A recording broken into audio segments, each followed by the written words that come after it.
Alright, it's Cosmic Boogeyman. I am back with another reading. Let's take a look here.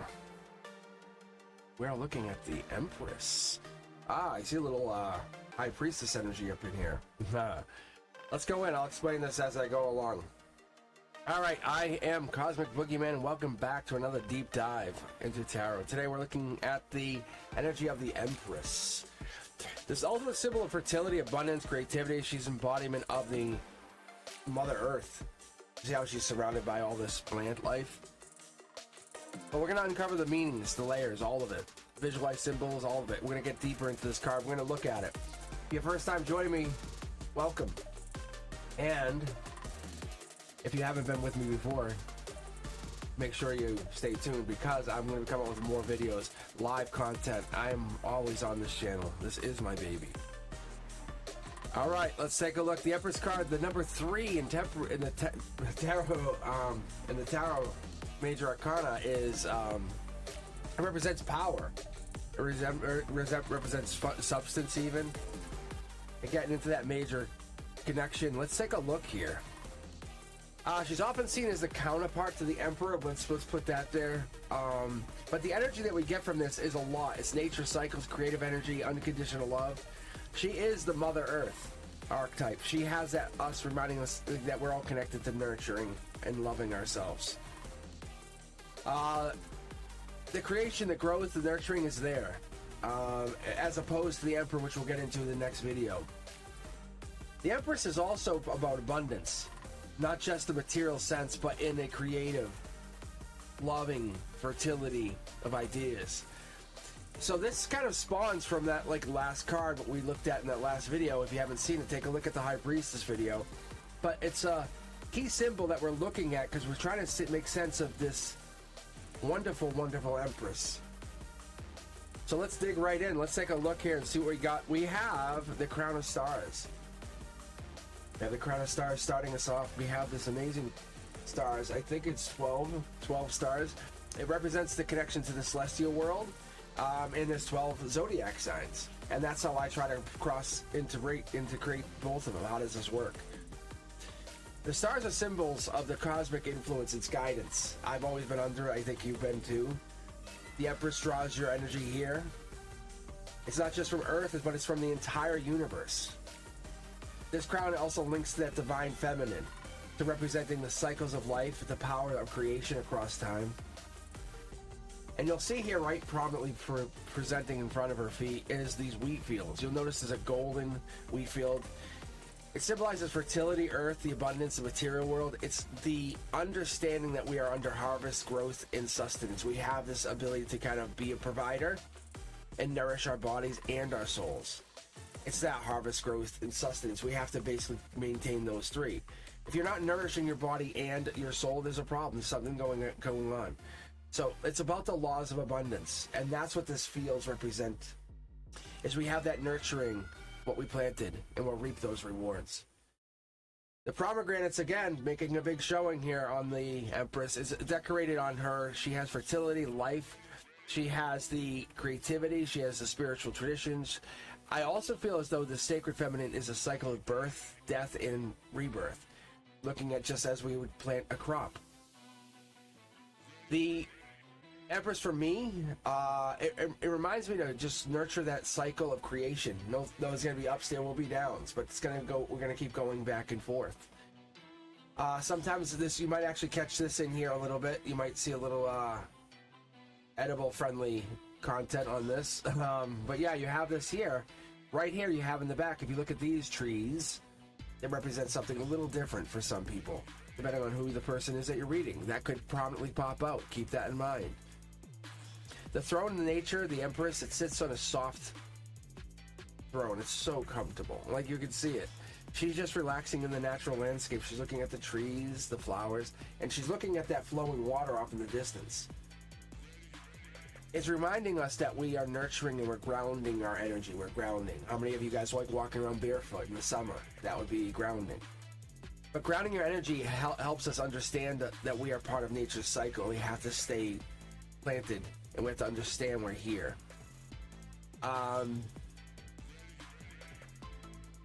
What else we got here? Oh, the scepter. Yeah, the scepter. We have the scepter, knowing we're getting into this Empress scepter. It's power, it's authority. But it's more than that. It's a different kind of authority than the Emperor's authority. And when I get into the Emperor card in the next video, take a look at it. You'll see what I'm talking about. Because hers is about energy and love and creation, nurturing from the inside, like a mother's love, that kind of feeling, you know. And she's under the ruler. She says, hey, I'm only limited by the physical world I'm in. I'm sorry. But she rules with compassion and care, like, let me love you to death. Let me care for you forever. Showing that this power comes from within, and this power grows a love, an unconditional love. Off in the distance, we have that water, and it's flowing. It's getting us to kind of see things in a new way. It's the emotions, it's creativity, it's water elements, intuition, healing. It's subconscious mind. It's the presence of that the Empress is always there. We're tuning into ourselves and the world around us. This river here is connecting to that cycle of life, representing how life continually grows and regenerates. I see this water is like in the ether. I see that water as something that connects us to the deep, to the intuition, to the stuff that we don't really think about. Sometimes we get into it and we look at it, we say, okay, what do we look at the Empress? How does this card even represent? When I kind of go, I look at the card and then I'll kind of come back up and then I'll look at the whole card. I'll say, okay, let's look at the entire card. So when I do that, it allows me to kind of connect to this energy, saying she's strongly associated with Venus. Obviously, she's beautiful, she's lovely, she has abundance. She's into art, she's into relationships, creativity. She likes life that's pleasurable. There's an attraction here that comes down that from her, and she doesn't chase after abundance. That's what I have to point out. She attracts it naturally. It comes to her. Like, that's how powerful she is. The number 3 here, it's about creation, it's about expansion, it's growth. It's bringing together those different parts of ourselves that exist. To bring together maybe a project, a relationship, knowing her beauty here. It's a new way of thinking. Its number speaks from divine feminine energy. It's manifesting into potential form, and you might have a negotiator or some partnership where she really is good at negotiating. In the Kabbalistic tradition, this card really represents the understanding and wisdom and on the tree of life. This path represents the creative process. It's that union of divine wisdom to the nurturing force. It's saying, I'm smart and I am intelligent, and I have wisdom beyond my years. But bringing in that divine inspiration beyond the material world is what we're looking at. We're looking at the feminine here. We're looking at the Venus energy. Empress is obviously linked to multiplication, linked to long-term, to growth, to expansion, enrichment. So she comes across with that alchemist belief that we can enrich and grow things.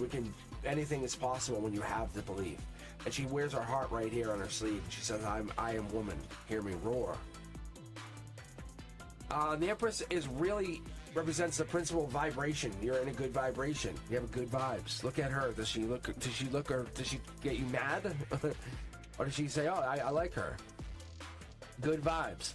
It's constantly creating and recreating itself. She's embodying that natural cycle, embodying that like time of growth, that harmony, the rhythms, abundance, how we grow effortlessly. What is it we do? How do we apply this energy to our Empress lives? The card calls you to nurture yourself from within. Maybe with a creative project, a relationship, give yourself a little slack. Remind you that growth only happens when you take care of what you planted. You can't just walk away and say, well, see what happens. Creativity doesn't come to force. It doesn't come from allowing, from nurturing. It's something else.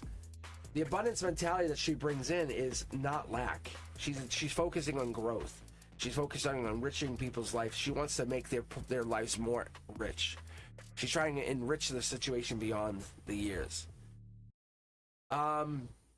She tells us that beauty's all around us. It's not just her. Don't focus on her. Look at the beautiful trees, the beautiful wheat that feeds us, the beautiful love that comes from within us, the beautiful comfort we get, the ability to have ourselves, because fertility in many forms is beautiful. It creates. It allows people to create from the heart at the very essence of what it is. When you fall in love, you're using your heart, you're having that moment. But what you focus on is what you grow. That's what you let happen. You have to follow those dreams, and with intention, with intent. So she's sitting there watching over this.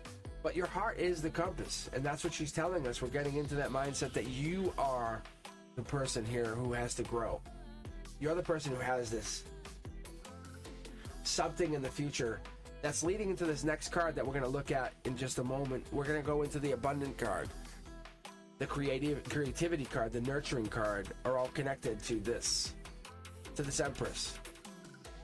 Because going into the Emperor card, you're going to see how strong and stable and powerful they can be. It could be an idea, though. It could be a strong, stable idea. It could be a relationship or your own well-being.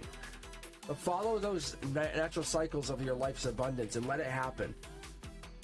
If you guys enjoyed this video, don't forget to like, subscribe, share for more tarot wisdom. And remember, I'm the Cosmic Boogeyman, and abundance is all around you. It's just waiting to be embraced. See you on the next video.